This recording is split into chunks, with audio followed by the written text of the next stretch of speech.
সিরাজগঞ্জের উল্লাপাড়া উপজেলার রামকৃষ্ণপুর ইউনিয়নে গ্রাম আদালত সেবা সম্পর্কে জনসচেতনতা বৃদ্ধি এবং সাধারণ মানুষের মধ্যে এই সেবার কার্যকারিতা তুলে ধরতে বার্ষিক জনসচেতনতামূলক ক্যাম্পেইন অনুষ্ঠিত হয়েছে।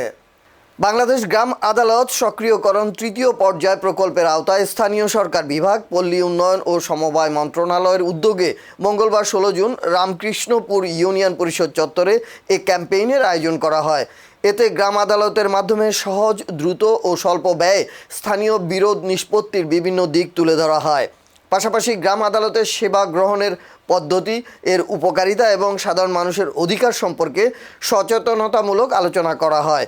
ক্যাম্পেইনে উপস্থিত ছিলেন উল্লাপাড়া উপজেলা যুব উন্নয়ন কর্মকর্তা ও রামকৃষ্ণপুর ইউনিয়ন পরিষদের দায়িত্বপ্রাপ্ত চেয়ারম্যান বাহাদুর আলম, ইউপি সদস্য ও গ্রাম আদালতের চেয়ারম্যান নওজেশ আলী নায়েব, উল্লাপাড়া উপজেলা কোঅর্ডিনেটর সালমা খাতুন, রাঙ্গা খন্দকার, হিসাব সহকারী ইমরান হোসেন সহ রামকৃষ্ণপুর ইউনিয়ন পরিষদের সদস্যবৃন্দ, স্থানীয় ব্যবসায়ী, গণ্যমান্য ব্যক্তিবর্গ এবং বিভিন্ন শ্রেণী পেশার মানুষ অংশ নেন।